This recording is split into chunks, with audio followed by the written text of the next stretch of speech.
कहानी है त्याग का दूसरा नाम प्रेम। दियाबाती कर अभी उठी ही थी कि सांझ के धुंधलके में दरवाजे पर एक छाया दिखी। इस वक्त कौन आया है, यह सोचकर मैंने जोर से आवाज दी। कौन है? मैं रोमिल आंटी, कुछ गहरे स्वर में जवाब आया। रोमिल, और इस वक्त? अच्छा है जो पूर्वी के पापा घर पर नहीं हैं। यदि होते तो भारी मुश्किल हो जाती, क्योंकि रोमिल को देखकर तो उनकी त्योरियां ही चढ़ जाती हैं। हाँ, भीतर आ जाओ बेटा। कहो कैसे आना हुआ? कुछ नहीं आंटी, सिर्फ यह शादी का कार्ड देने आया था। किसकी शादी है? मेरी ही है, कुछ शर्माते हुए वह बोला। अगले रविवार को शादी और सोमवार को रिसेप्शन है। आप और अंकल जरूर आना। आज तक हमेशा उसे शादी के लिए उत्साहित करने वाली मैं शादी का कार्ड हाथ में थामे मुंह बाए खड़ी थी। चलूं आंटी, देर हो रही है, रोमिल बोला। कई जगह कार्ड बांटने हैं। हाँ बेटा, बधाई हो, तुम शादी कर रहे हो। आएंगे हम, जरूर आएंगे, मैं जैसे सपने से जागती हुई बोली।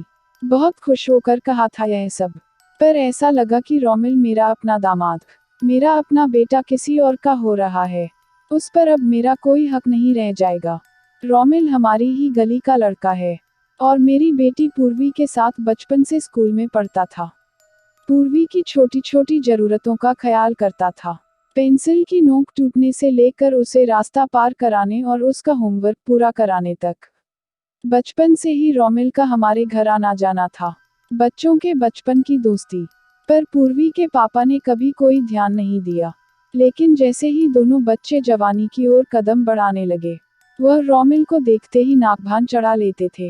रोमिल और पूर्वी दोनों ही पापा की इस अचानक उपजी नाराजगी का कारण समझ नहीं पाते थे। पापा का व्यवहार पहले जैसा क्यों नहीं रहा, यह बात 12वीं तक जाते जाते वे अच्छी तरह से समझ गए थे, क्योंकि उनके दिल में फूटा हुआ प्रेम का नन्हा सा अंकुर अब विशाल वृक्ष बन चुका था। पापा को उनका साथ रहना क्यों नहीं अच्छा लगता है, इसका कारण वे समझ गए थे। छिपकर पूर्वी रोमिल के घर जाकर नोट्स लाती थी, और रोमिल का तो घर के दरवाजे पर आना भी मना था।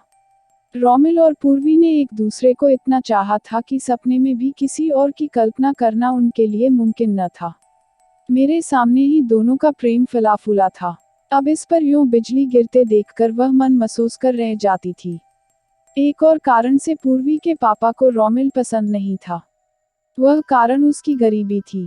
पिता साधारण सी प्राइवेट कंपनी में क्लर्क थे। घर में उसके एक छोटा भाई और एक बहन थी।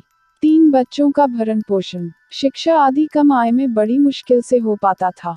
इस कारण रोमिल की माँ भी साड़ी में पिकोफाल जैसे छोटे छोटे काम करके घर खर्चे में पति का हाथ बटाती थी। हमारी कपड़ों की 2 बड़ी बड़ी दुकानें थीं। शहर के प्रतिष्ठित व्यापारी परिवार की इकलौती बेटी पूर्वी राजकुमारी की तरह रहती थी, रूई की तरह हल्के बादलों के नरम प्यार पर। जब हकीकत की बिजली कड़कड़ाती है तो क्या होता है, आसमान का दिल फट जाता है और आंसुओं की बरसात शुरू हो जाती है। मैं कभी यह समझ नहीं पाई कि दुनिया बनाने वाले ने दुनिया बनाई, और इसमें रहने वालों ने समाज बना दिया, जिसके नियमानुसार पूर्वी रोमिल के लिए नहीं बनी थी। तभी फोन की घंटी बजी। लंदन से पूर्वी का फोन था। फोन पर पूछ रही थी, मम्मी कैसी हो? यहाँ वेदांत का काम ठीक चल रहा है। सूरज अब स्कूल जाने लगा है। तुम कब आओगी? पापा की तबीयत कैसी है? और भी जाने क्या क्या। मैं कहना चाह रही थी कि रोमिल के बारे में नहीं पूछोगी। उसकी शादी है। बचपन की दोस्ती क्या कांच के खिलौने से भी कच्ची थी, जो पल में झनझना कर टूट गई। पर कुछ न कह सकी, और न ही रोमिल की शादी होने वाली है यह खुशखबरी उसे सुना सकी। दामाद वेदांत के साथ बेटी पूर्वी खुश है। मुझे खुश होना चाहिए, पर रोमिल की आंखों में जब भी गीलापन देखती थी, खुश नहीं हो पाती थी। वेदांत लंदन की एक बड़ी फर्म में इंजीनियर है। अच्छी कद काठी, गोरा रंग, उच्च कुल के साथ साथ उच्च शिक्षित।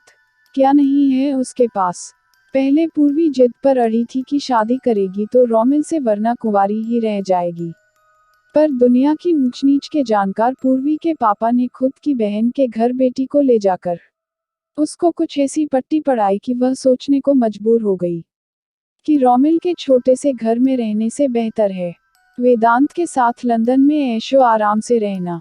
बुआ के घर से वापस आकर जब पूर्वी ने शर्माते हुए मुझसे कहा कि मुझे वेदांत पसंद है, तब मेरा दिल धक्कर रह गया था।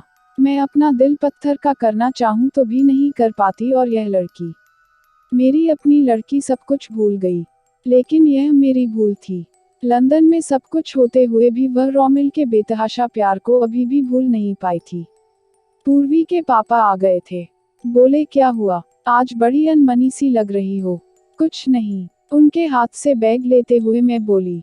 पूर्वी की याद आ रही है तो फोन कर लो। अभी थोड़ी देर पहले ही तो उसका फोन आया था। आपको याद कर रही थी। हाँ, सोचता हूँ अगले माह तक हम लंदन जाकर पूर्वी से मिल आते हैं। और यह किसकी शादी का कार्ड रखा है? रोमिल की। चलो, अच्छा हुआ जो वह शादी कर रहा है। हाँ, लड़की कौन है? फैजाबाद की किसी मिडिल क्लास परिवार की लगती है। अच्छा है, जितनी चादर हो उतने ही पांव पसारने चाहिए। मैं रसोई में जाकर उनके लिए थाली लगाने लगी। वह जाने क्या क्या बोल रहे थे। मेरा ध्यान रोमिल की ओर गया, जिसे मैं बेटे से बढ़कर मानती हूँ। उसके खिलाफ एक शब्द भी नहीं सुन सकती। पूर्वी के विवाह वाले दिन वह कैसे सुन्न खड़ा था, मैंने देखा था, और देखकर आंखें भर आई थीं। कुछ और तो न कर सकी, बस पीठ पर हाथ फेर कर मैंने मूक दिलासा दिया था उसे। उसका यह उदास रूप देखकर हाथ में रखी द्वाराचार के लिए सजी थाली मानो भारी हो गई थी। पैर दरवाजे की ओर उठ नहीं रहे थे। मैं पूर्वी की माँ हूँ। बेटी की शादी पर मुझे बहुत खुश होना चाहिए था, पर भीतर से ऐसा लग रहा था कि जो कुछ हो रहा है, गलत हो रहा है। शादी के लिए जिस पूर्वी को जोर जबरदस्ती से तैयार किया था, वह जयमाला से पहले फूट फूट कर रो पड़ी थी। तब मैंने उसे कलेजे से लगा लिया था। आगे की कहानी देखिए अगले भाग में।